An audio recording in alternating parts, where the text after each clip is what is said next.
नमो नमः। आज हम संस्कृत के कर्ता और क्रिया को जोड़ना सीखेंगे। सबसे पहले मैंने यहाँ पे पट धातु न लेकर के अस धातु लिए। अस धातु लट लकार वर्तमान काल। क्रिया को संस्कृत में धातु कहते हैं। अस का मीनिंग होता है ठीक है। और आप सभी जानते हैं कि संस्कृत में एक वचन, द्विवचन और बहुवचन होते हैं। जब हम इंग्लिश और हिंदी की बात करते हैं वहाँ पे एक वचन और बहुवचन होता है, लेकिन संस्कृत में दो की भी धारणा है कि भी एक वचन, उसके बाद में द्विवचन, फिर बहुवचन। सबसे पहले मैंने अस्ति का मीनिंग अस धातु बताया आपको। अस का मीनिंग होता है।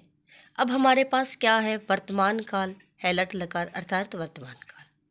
तो जब इसके रूप चलते हैं, आप सबने धातु पढ़ी हुई है, पठती, पठतः, पठन्ति। जब हम 6th क्लास में जाते हैं तो हमारे पास सबसे पहले यही धातु आते हैं। और जो आज हम वाक्य बनाने शुरू कर रहे हैं, ये 6ठी क्लास से लेकर के 10वीं क्लास तक आपको हर जगह काम आएंगे। आप इन छोटे छोटे वाक्यों से बहुत सारी चीज़ें सीख सकते हैं और अपने सब्जेक्ट में अच्छे नंबर गेन कर सकते हैं, प्राप्त कर सकते हैं। ठीक है। तो अस्ति है, स्तः कोई दो वस्तुएं हैं, और संति, उसके बाद है संति बहुत सारी वस्तुएं हैं। एक, दो और तीन नहीं होता। एक, दो और बहुत, वहाँ 3 भी हो सकता है, 4 भी हो सकता है, वहाँ पे 100 भी हो सकता है। अब हमारे पास है सब्जेक्ट, ये हमारा कर्ता है। कर्ता कौन होता है? काम को करने वाला। सह अस्ति, मैंने यहाँ पे सिर्फ एक वचन लिए हैं। मेरी आप पिछली वीडियोस देखेंगे, वहाँ पे मैंने चित्रों के माध्यम से बहुत सारे शब्दों का परिचय करवाया है कि इनको संस्कृत में क्या कहते हैं। सह अस्ति, वह है। बालकः अस्ति, बालक है। वृक्षः अस्ति, वृक्ष है। गजः अस्ति, हाथी है। काकः अस्ति, कौवा है। मयूरः अस्ति, मोर है। अस्तु। जब हम क्रिया के एक वचन, द्विवचन और बहुवचन को देखते हैं, तो वैसे ही हमारे पास कर्ता का भी एक वचन, द्विवचन और बहुवचन होता है। यथा जैसे कि मैं सह शब्द को लेती हूँ तो सह, इसका अर्थ होता है वह, एक व्यक्ति। तौ, दो व्यक्ति। और ते, वे सब व्यक्ति। सह अस्ति, वे दो, वह है। तौ स्तः, वे दो हैं। ते सन्ति, वे सभी हैं। अस्तु। इसी प्रकार वृक्षः जब शब्द लेती हूं मैं, वृक्षः एक वृक्ष, वृक्षौ दो वृक्ष, वृक्षः बहुत सारे वृक्ष। वृक्षः अस्ति, वृक्ष है। वृक्षौ स्तः, दो वृक्ष हैं। वृक्षः सन्ति, बहुत सारे वृक्ष हैं। गजः अस्ति, हाथी है। अभी आप देखेंगे कि मैंने इन शब्दों को अकारांत लिखा है, ए के पीछे विसर्ग है। ठीक है।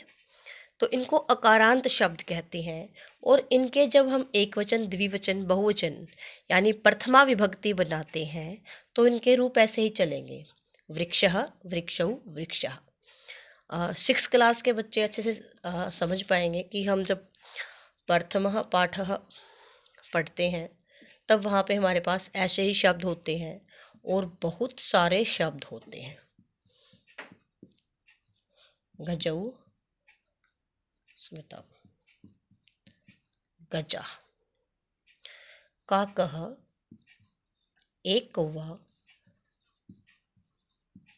काकौ, दो कौवे।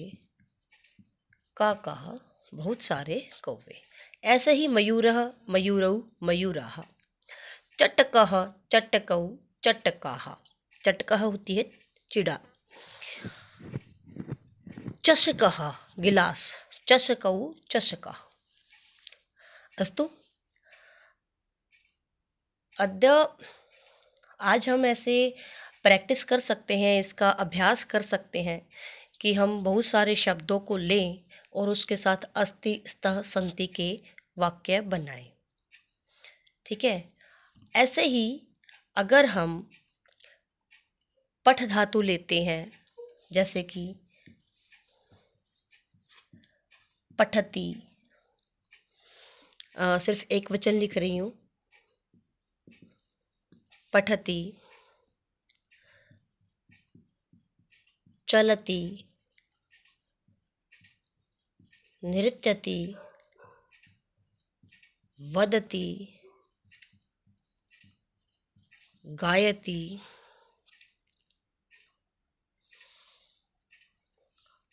बालकः, या फिर हम स को लेंगे, सह पठति, इनको उल्टा करियो, सह पठति। गजः चलति, सह पठति अर्थात वह पढ़ता है। गजः चलति हाथी चलता है। मयूरः नृत्य, नृत्य के अर्थ में जब नाचने की बात आती है तो हम शब्द लेते हैं मयूरः। मयूरः नृत्यति। काकः कौवा वदति बोलता है। बालकः गायति, बालकः गायति। इस प्रकार हम वाक्यों को बना सकते हैं। उम्मीद है आपको अच्छे से समझ में आई होगी। धन्यवाद।